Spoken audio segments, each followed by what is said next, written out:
Hello and welcome back to another episode of the Nicole Show. It's me, Nick, your pocket neuroscientist, your sweetheart of self-development. Today, usually I alternate between a talking head video where I give you guys some science, some hacks, some tips, and then every second week I run Dear Nicole Dilemmas. However, I was inundated with dilemmas this month. I honestly received so many. So I decided to run Dear Nicole Dilemmas until I get through every single one of them, because I want to make sure that your questions are being answered. Loads of breakups. Dear Nicole, I left my partner and best friend of 8 years just over a year ago. I was depressed and not myself at the time. I couldn't see a way out of feeling so low, so I left it all and went traveling. I've been back home for a few months now and I can't stop thinking about him and us. We never did the no contact thing after we split up. We just let the communication naturally slow down. Still checking in to make sure we were both okay. I now feel like I've made a huge mistake and I should tell him how I feel. Am I just being selfish? Is this a delayed breakup phase and should I push through or should I do something about it? I miss my best friend so much.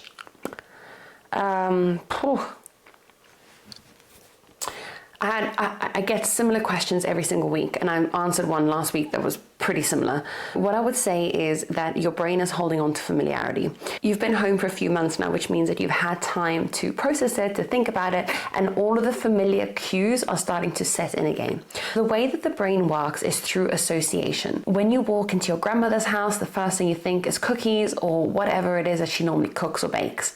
You don't think about that when you walk into your own house, because by association, you don't make those things and those things are not there. So now that you are back home, what's happening is every little thing is a subliminal cue and a reminder of your ex. Personally, I would sit with it for a little while. You can speak to him about it. It sounds like you guys have a friendship there as well. So maybe you can openly communicate how you're feeling, which will alleviate the buildup that you are creating in your own mind about wanting to get back together. You probably just need to let it out.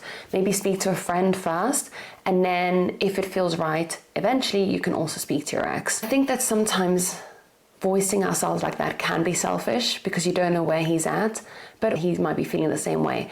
And I think that collectively you can experience this together. Just because you've broken up doesn't mean that you can't talk about the fact that you had a good time together or that you miss each other. It doesn't necessarily mean you want to get back together. It just means that you're humans and you're feeling something. Dear Nicole, how do I learn to love myself again after an 8-year-long relationship that I've just gotten out of? How do I learn to rebuild my self-worth, confidence, and learn to choose myself moving forward? Thank you so much. I love this question because what happens in relationships is that we build these narratives, these stories about who we are with this other person, who we are as a person ourselves.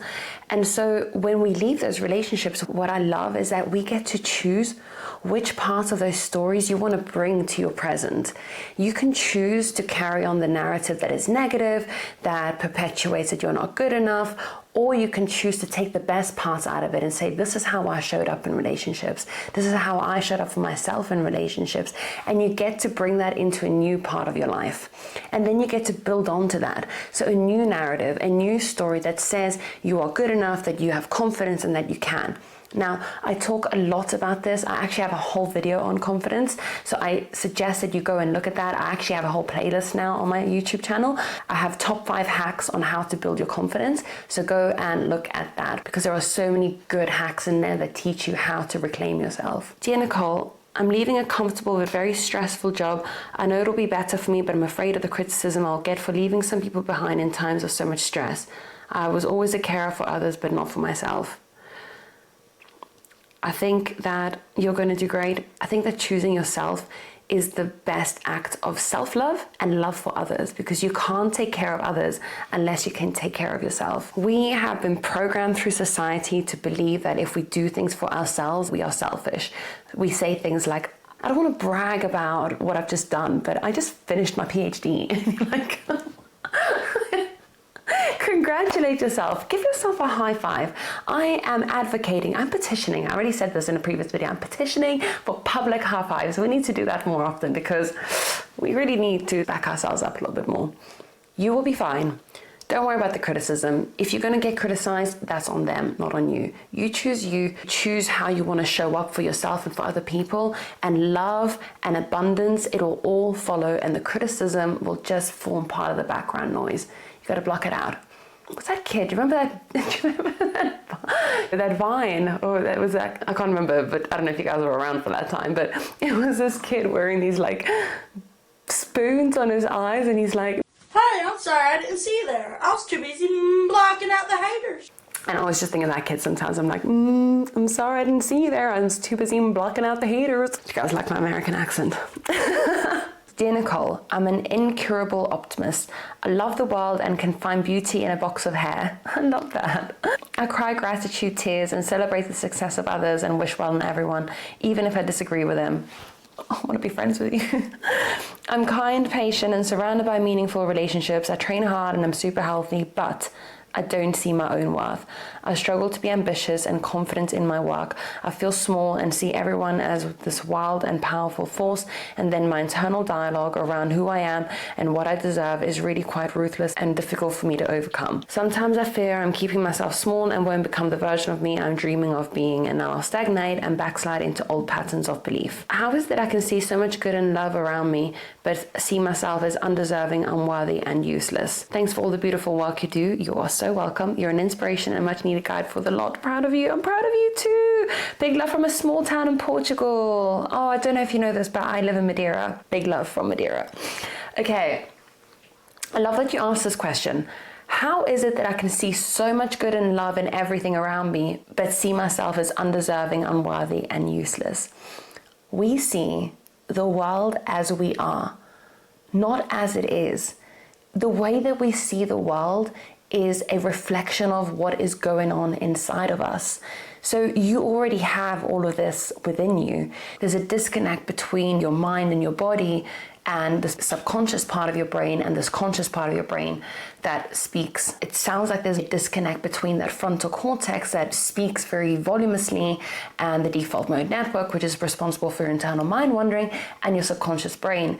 Because it sounds like your subconscious brain is already seeing the beauty in things. It's just that you need to maybe merge those two.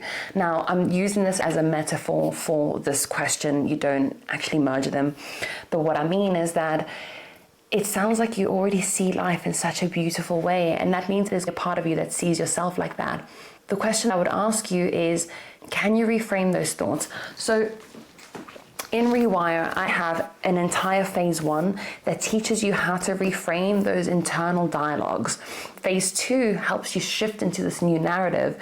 You already have the recipe for this narrative within you because you already see life in such a beautiful way. If you're a pessimist and you had these problems, I would say you maybe had a little bit more work to do, but it feels like you just need a little key to unlock and merge those two to see yourself as the light that you radiate. Because if you're seeing the world like that, then that is how you are inside.